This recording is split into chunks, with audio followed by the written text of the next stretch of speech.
हाय ମୁଁ କିରଣ ତ ମୁଁ ଏଠି ବିଷ୍ଣୁପୁର ପଞ୍ଚାୟତର ମୁଁ ଦେଖାଉଛି କିଛି ଏପଟେ ନଳିତା ଗଛ ହୁଏ ତ ଏଠି କେମିତି ପୋକ ଲାଗିଛି ସବୁ ପ୍ରାୟତଃ ଗଛରେ ସବୁ ପୋକ ଲାଗିଯାଇଛି। ଏଠି ବି ସାଇଡ଼ରେ ବି ଦେଖନ୍ତୁ ଆଉ ଗୋଟେ ଗଛ ବି ସେ ପୁରା ପୋକ ଲାଗିଯାଇଛି। ପୋକ ଲାଗିଯିବାର କାରଣ ହେଉଛି ଯେ ବର୍ଷାଟା ହେଉନି ତ ବର୍ଷାର ପରିମାଣ ବହୁତ କମିଯାଇଛି ଯାହାଫଳରେ କି ପ୍ରତ୍ୟେକ ନଳିତା ଯେଉଁ ଚାଷ କରୁଛନ୍ତି ଗଛ ଗୁଡ଼ିକ ଦେଖନ୍ତୁ ପୁରା ଭଲ ଭାବେ ଦେଖନ୍ତୁ ପ୍ରତ୍ୟେକ ଲୋକଙ୍କର ପ୍ରାୟତଃ ବାଡ଼ିରେ ପୋକ ଲାଗିଛି। ଆଉ ଏଠି ଦେଖନ୍ତୁ ଏଠି ଯେଉଁ ଧାନ ଅଛି ଧାନ ବି ସେ ବି ପୋକ ଲାଗିଗଲାଣି ମାନେ ପାଣି ବି ନାହିଁ କହିଲେ ଚଳେ। ଆଉ ପାଣି ତ ଇଲେକ୍ଟ୍ରିକ୍ ପ୍ରୋବ୍ଲେମ୍ କରେଣ୍ଟ ତ ରହୁନି ପାଣି କେମିତି ବାହାର କରିବେ। ଲୋକଙ୍କ ପାଖରେ ତ ଏବେ ତ ଅର୍ଥର ତ ଅଭାବ ରହିଛି ଯାହାହେଲେ ବି ଗାଁ ଏରିଆ କ'ଣ କରିବେ ଲୋକମାନେ ଭଗବାନଙ୍କୁ ଯାହା କରିବେ ଆଉ। ତ ବର୍ଷା ତ ଟୋଟାଲି ହେଉନାହିଁ ଏଠି ତ ଲଘୁଚାପ ହେବା କଥା କିନ୍ତୁ ଏଠି ଦେଖନ୍ତୁ ପ୍ରବଳ ପୁରା ଖରା ହେଇଛି ପ୍ରବଳ ଖରା କହିଲେ ଠିକ୍ ଅଛି। ଦେଖାଯାଉ କ'ଣ ବର୍ଷା ହେଉଛି କି ନା ନାହିଁ ମୁଁ ଦେଖାଉଛି ଆପଣ ଜୁମ୍ କରିକି ଦେଖନ୍ତୁ ଧାନ ଗଛ ଗୁଡ଼ା କେମିତି ହେଇଛି। ହଁ ଟୋଟାଲି ପାଣି ନାହିଁ ଆପଣମାନେ ଦେଖିପାରୁଥିବେ ସିଧା ଏଇଟା ହେଉଛି ଆମର ବାଲିଆପାଳ ପଞ୍ଚାୟତ। ହଁ ଦେଖନ୍ତୁ ଇଏ ପୁରା କେମିତି ପଡ଼ିଆ ରହିଛି ଆଉ ତ ଏଠି ତ ଧାନ ଚାଷ ହେଉଥାଏ।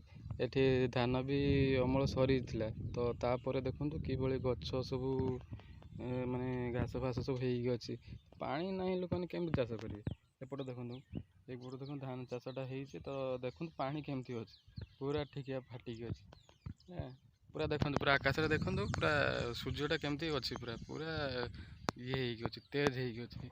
ଏପଟେ ବି ଦେଖନ୍ତୁ ପୁରା ଇଏ ହେଇକି ଅଛି ମାଟିଟା ପୁରା ଫାଟିକି ଅଛି ଆପଣ ଦେଖିପାରୁଥିବେ ସିଧାସଳଖ ମୁଁ ଆପଣଙ୍କୁ ଦେଖୁଛି ଏଇ ଦେଖନ୍ତୁ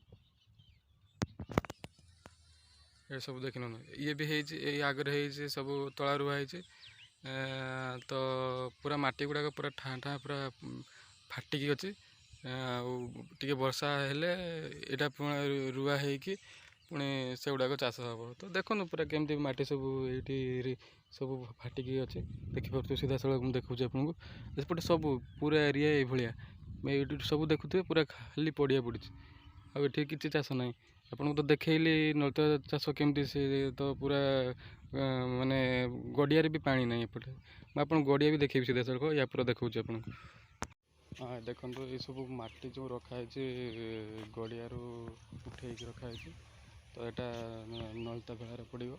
ନଳିତା ଯେଉଁ ଅଛି ଯେଉଁ କାଟାଯିବ ତାକୁ ଭେଳା କରାହେବ ତ ଏଠି ଦେଖନ୍ତୁ ଗଡ଼ିଆରେ ପୁରା ପାଣି ହିଁ ନାହିଁ।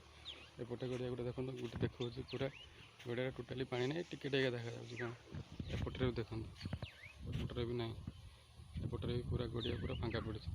ତାଙ୍କ ଘରେ ବି ଏପଟେ ବି ମାଟି ଉଠେଇକି ରଖୁଛନ୍ତି ଆଉ ଏଗୁଡ଼ାକ ନଳିତା ଉପରେ ପଡ଼ିବ କିନ୍ତୁ ଏଠି ବର୍ଷା ତ ଟୋଟାଲି ନାହିଁ ଆଉ ରାସ୍ତା ବି ଦେଖୁଥିବେ ଏଠି ମାନେ ଟିକେ ଟିକେ ବର୍ଷା ହେଉଛି ଯାହାଫଳରେ କି ଏମିତି ରାସ୍ତା ଅଛି ଆଉ। ଭିଡ଼ିଓଟି କେମିତି ଲାଗିଲା ମୋତେ ଲାଇକ୍ ସେୟାର ଆଣ୍ଡ ସବସ୍କ୍ରାଇବ୍ କରିବେ ପ୍ଲିଜ୍ ପ୍ଲିଜ୍ ପ୍ଲିଜ୍।